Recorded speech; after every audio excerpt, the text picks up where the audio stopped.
What's up, y'all? Long time no see. Welcome back to my kitchen. So, today I was going back and forth between treating myself to Texas Roadhouse or cooking Texas Roadhouse. And I made the executive decision to just meal prep and to cook my favorite dishes at home. So, I'm just showing you some of the ingredients. This ground beef I'm actually going to split into two different dishes. I'm going to make hot and spicy tacos later on this week, and I'm also making this Texas chili.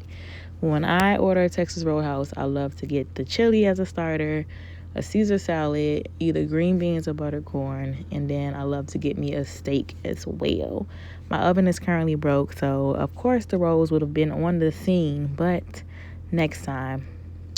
So this is a chili packet that I've been using since I was younger, and the flavors is always great. I honestly didn't expect this to turn out the way Texas Roadhouse chili actually tastes, but it really tastes just like it. So I'm grounding my beef, I'm sauteing my onions with my beef, and I'm using these two seasonings. I wanted to keep it light because I am using a seasoning pack. So I'm adding more ingredients than the box listed. It only listed meat and tomato sauce and water, but I added my bell peppers in with the sauce, and I added fire roasted diced tomatoes as well.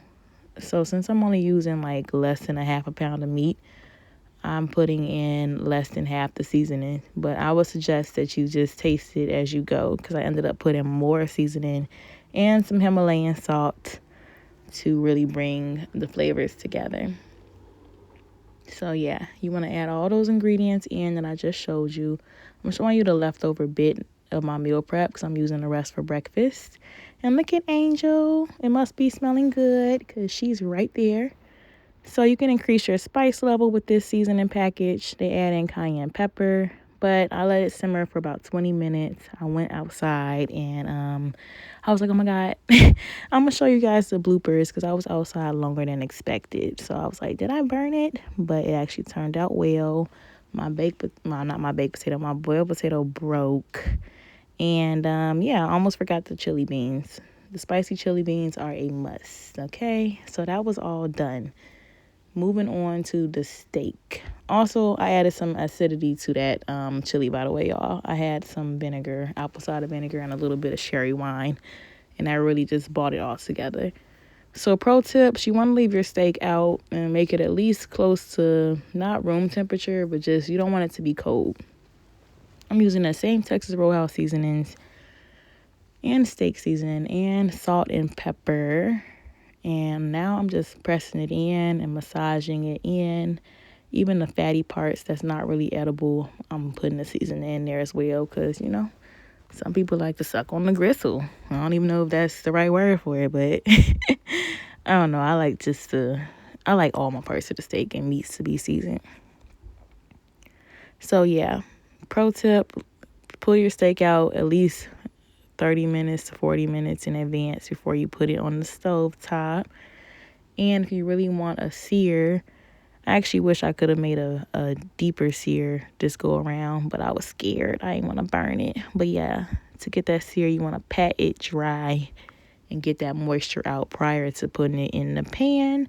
Another chef blooper. Somehow I wasted all this salt, so I decided I'm going to just do the typical salt and pepper on this other side.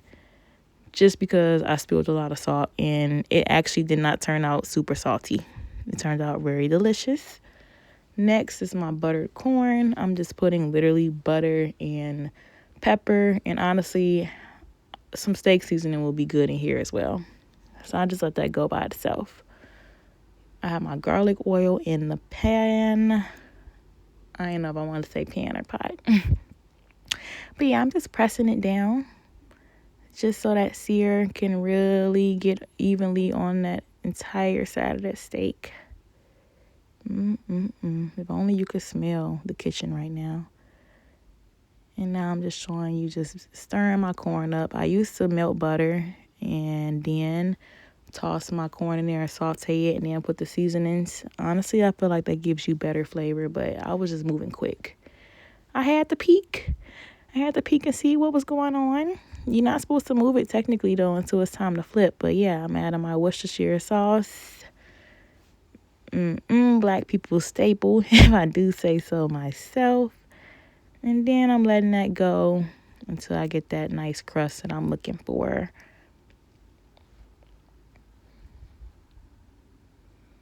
Boom, I added some garlic juice and minced garlic from that little jar that usually comes at the store. Some butter, and then I had the poultry blend for the thyme and rosemary.